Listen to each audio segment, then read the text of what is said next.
it's Lisa Corduff. Welcome to the podcast where you can expect inspiring, raw, energising and transformative conversations with people on the path of personal evolution. I'm here to really live my life, and if you are too, these conversations are just for you. I'm really glad you're here. Enjoy. Hey, so last week I attended the March for Justice at Treasury Gardens here in Melbourne, and I really felt it necessary to share my story of sexual harassment in the workplace as an example of why we shouldn't really minimise these experiences, and we probably need to talk about them more than we do. So listen along to what went live on Facebook and feel free to share any feelings that might come up with you with me. Happy to see you in the inbox, hello@lisacorduff.com. Sending lots of love and standing in solidarity. Enjoy the episode. Hey everyone. I just thought I would jump on really quickly because I've just been at the March for Justice here in Melbourne, which I'm sure you're aware they're taking place all over Australia, and it's just women coming together to talk about, just how fed up most of us are, okay? So I thought when I was there, and just a heads up, I will be swearing, most likely in this, from a post a little while ago. I can see some people don't like swearing, so if that's the case, I'm not for you. You can scroll on. And I'm not really too sure if this would trigger, it's not a terrible story compared to what other women have experienced, but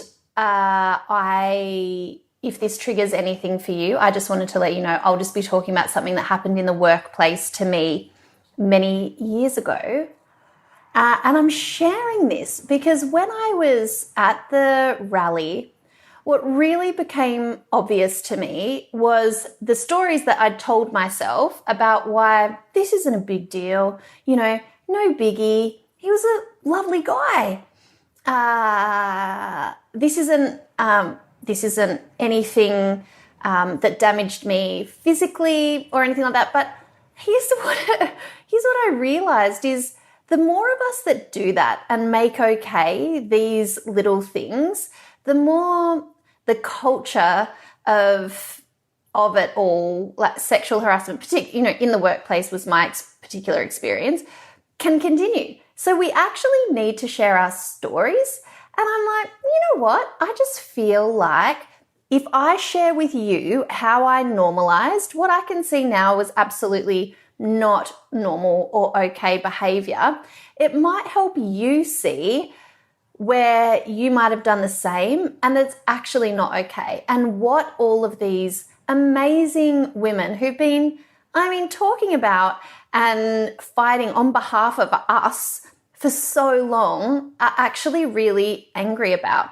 So my particular experience was with a guy who, and this is a weird thing, right? Like, was genuinely one of my greatest mentors. I had a lot of respect for him. I still do in many ways. And we had become really good friends. He was probably, 30 years older than me. And we had what I considered a really great working relationship, but also a really great friendship. And it honestly taught me so much. I think I'll always be grateful for all of the things that he brought into my life.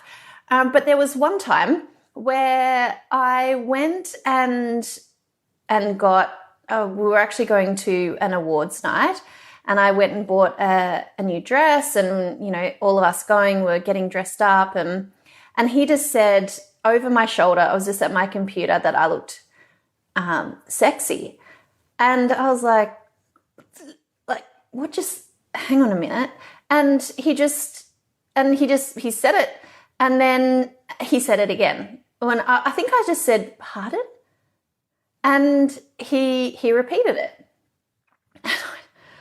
And everything in that moment, like my world spun around. Like this man who I really, really trusted and respected massively stepped over the line. I was living with Nick. You know, I think were we engaged at that stage? I'm not sure, but we've been living together for ages. It was a long-term relationship. He knew that. That's not even the actual point. He was just having a crack. He was very inappropriate.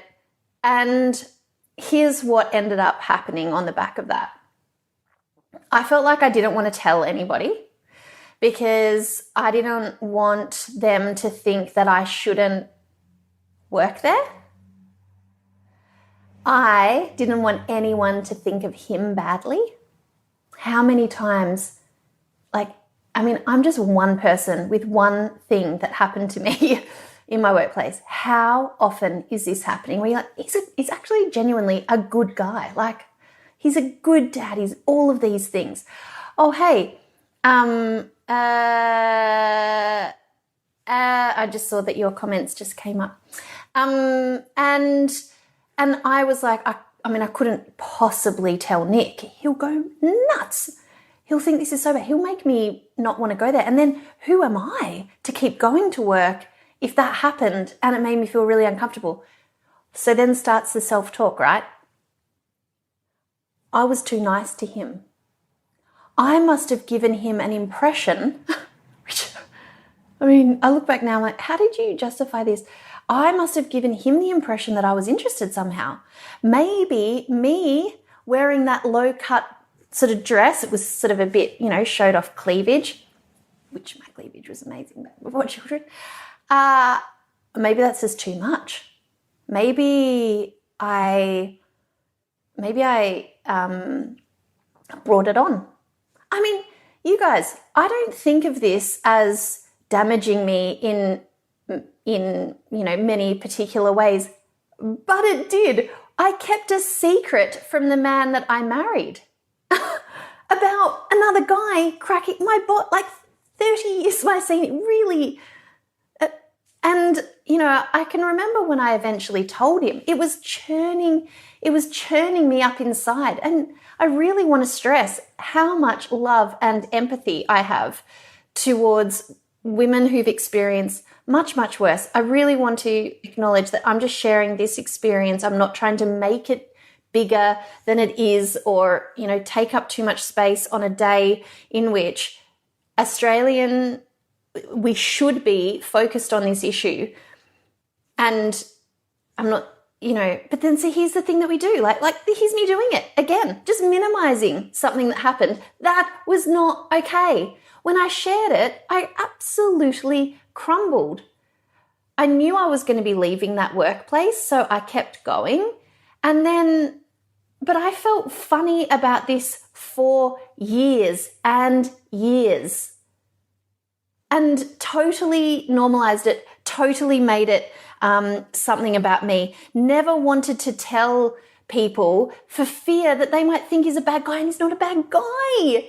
But what he did was not okay. It was not okay. And so I think as women, we should be more angry about this. We should have rage. This is happening all day, every day. It's happening in our government right now. And who's being held to account? When will this sort of ever change? The issue is so massive. I am a voice. I have a platform here. I want you to know I've experienced it. There was all sorts of ways, messed up ways in which I justified things to myself, made it my fault, didn't want to tell people, just for this little thing. So imagine what other women have gone through. My mind boggles. And what was amazing being at the rally was that, there is this solidarity.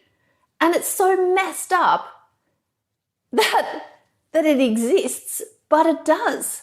I minimize this stuff all the time too. It's so deeply conditioned in us to just accept and move on.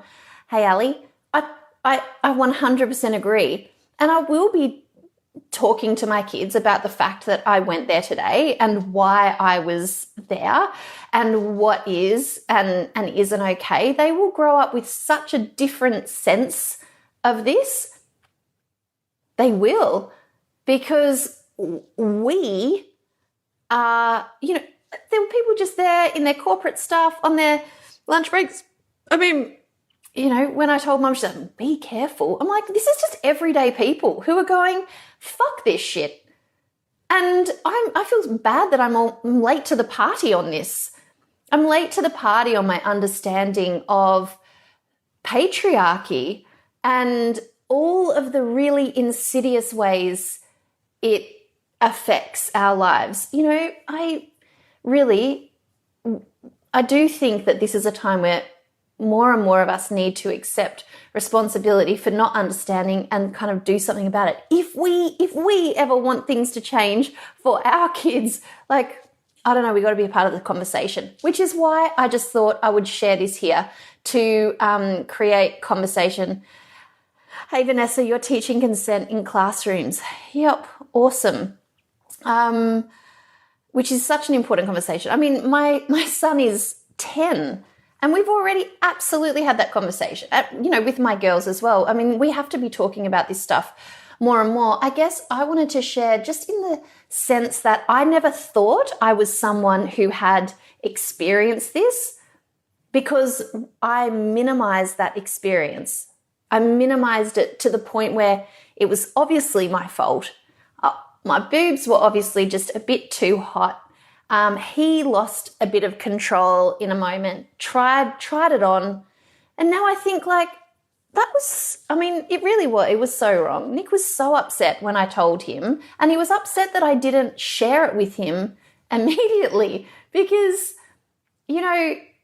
what does that actually say about this whole thing, that our best, closest, person would be like, oh, well, I mean, I couldn't possibly make him look bad because of something he said that was massively inappropriate to me, that meant that my workplace then became an uncomfortable place to be. Messed up. So that's why I just thought I'd come in and share. Yes, you went to the one in Perth. It looked amazing in Perth too. I mean, I've never even been to a rally or a protest. And I'm like, I think it's time we get involved. And if all I can do is just show my solidarity by my body physically being somewhere and supporting women who are doing amazing work to try and change this conversation and actually have people pay attention, then maybe I can come home and also share my story in the hope that, I don't know, it just adds to the voices of discontent, and we just wake up to all of the different ways in which this is affecting, all of us, really, isn't it? So that's it from me. It's almost school pickup time, so I'm going to go do that. Patriarchy is so fucking ingrained. Totally agree, Kate. And when you start to, when your eyes open to it, just like our eyes are opening to all sorts of things, just so many things. And I feel like it's just a time in which our focus and attention is shifting onto the really big issues, and it's our responsibility to, educate ourselves. My story and mind chatter processing the event is so common. Yeah. No problems, Mel. I just wanted to send so much love to people. Liz has said, I wonder how many women would have this example. Would be easier to find out how many haven't, I expect. Yeah, I used to say I had put myself in risky situations as a young woman. I realized just 3 years ago that the risky situations I thought I'd put myself in was being in a bar pub, drinking considerable amounts of alcohol and sexy clothing with men present. Yeah. Okay, so gross. Those subtle moments of sexual inappropriateness shape how we move forward in life because we don't realize they're big enough to act on. So my little moment is shared. And I'm just standing in solidarity with the women who have experienced the same, less, more. Change will happen when we pay attention. Okay? See you. Hey, if you're enjoying the conversation, then it would mean the world to me if you head over to iTunes and give us a rating and review. It really makes a difference, and it's my intention to get as many of us involved in real conversations that really change the game as possible. Thanks so much for your help, and I'll see you in the next episode.